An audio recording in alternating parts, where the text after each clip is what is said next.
I'm Alex Grieve, better known as IB Crazy, and in this video I'm going to teach you some tips and tricks on how to build this Specter, Wraith, and Marauder airplane. After building several renditions of this aircraft and wrecking it who knows how many times, as well as reading the forums on some issues people are having, I decided to make this video to help you get the most out of your Specter airplane and make the build the easiest. The first thing people seem to have problems with is a motor mount. Of course, it isn't very simple to figure out. There are slots cut in the base plate as well as in the side plates. The tab in the side plate goes through the slot in the base plate. The motor mount has tabs on all sides. One tab goes through the base and the other two come through the sides of the side plate. When it's mounted, it should look like this. You will notice there's a little bit of space between the side plates and the center of the mount. However, it is snugly up against the bottom. This is due to the goofy shape that the fuselage took on. This hole in the back is for you to mount your rear bolt through to hold it in place. Do you need to glue it in place? Well, no. Should you? Probably. In my case, I didn't. The next problem people run into is, where should the center of gravity be? The center of gravity should be 1 inch behind the leading edge of the airplane at the center, which is approximately where I have my main spar. To do this, I found I needed a 3-cell 4,000 milliamp hour battery all the way in the front of the chamber. Now, some people like the 3300 3-cell or the 3000 3-cell. In order to get that to balance right, you either need to move your video transmitter up into the nose, or what you can do is run a HD camera, such as your GoPro. Now say you're running a heavier battery, such as a 3-cell 5000. That can go further back in the aircraft and it will balance just fine. However, when in doubt, use it all the way to the front of the chamber. It's a lot easier to add tail weight to this airplane than it is to add nose weight. There's a lot more room to put stuff in the back. One of the other things I'm finding with this aircraft is it has the same Achilles heel as the Specter 2, which would be the nose breaking right here and the booms breaking. The fix for the nose that I employed was simply to glue a few popsicle sticks into the main fuselage. Now the fuselage tends to break right here, right where the wing joiner is bolted up. So take your knife, take 2 scoring marks down the fuselage, starting at the rear of this wooden mount, fill them full of welder adhesive, and simply press in your popsicle sticks. That will keep this from breaking. It's also not a bad idea to add a little bit of extra laminating film to this area to keep a little bit of extra strength. This is where most of them are going to break. Strengthen that up and it'll take many crashes without ever seeming to have any damage. However, slam it in hard enough and you'll find that these foam booms do in fact break.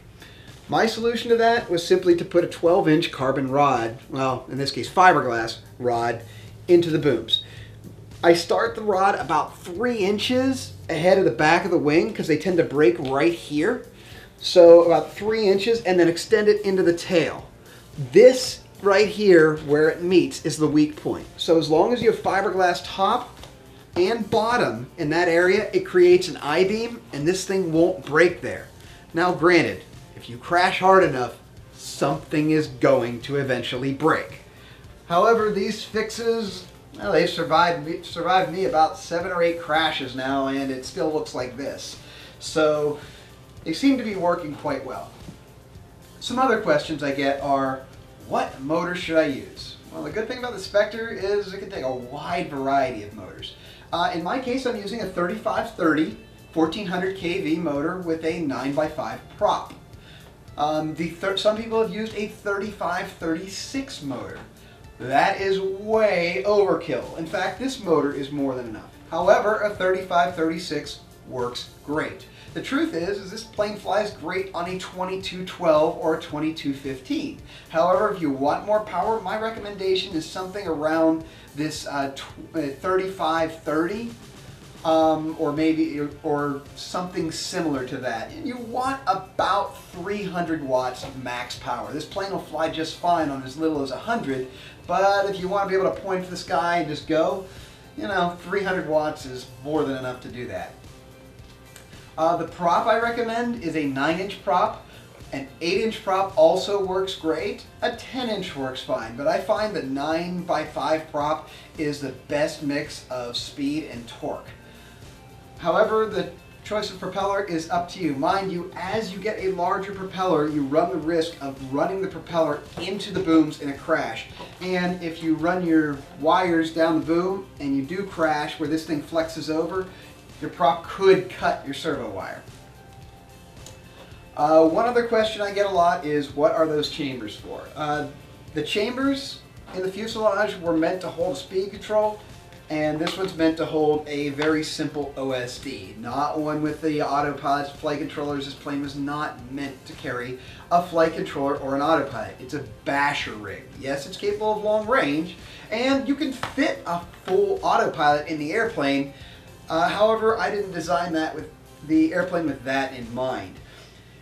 You can also put your receiver in this bay. It fits just fine. In my case, I put the receiver in the wing, just cut a little channel and then ran my antenna out here so I could later use this area for an OSD if I so chose. So I hope that clears up any questions or concerns about this aircraft. One thing that I cannot stress more than enough is to mount your servos like I have here. This is a very, very strong servo mount. It doesn't incur that much drag, and it's also easy to remove should you strip the gears. As you see, I have mine in the center hole of the control horn. If you're a beginner or want a more docile airplane, I recommend using the top hole. If you really want to spin dart, use the bottom hole. If you use the bottom hole and put this thing to full rates, this airplane will rotate a full revolution in under a second. So keep in mind that this thing can do aerobatics, but just to set it up for how you think is best. For the elevator, I chose to use the top hole in the control horns. That's more than enough authority to carve a loop with a 15-foot diameter. I might be crazy, and keep them flying.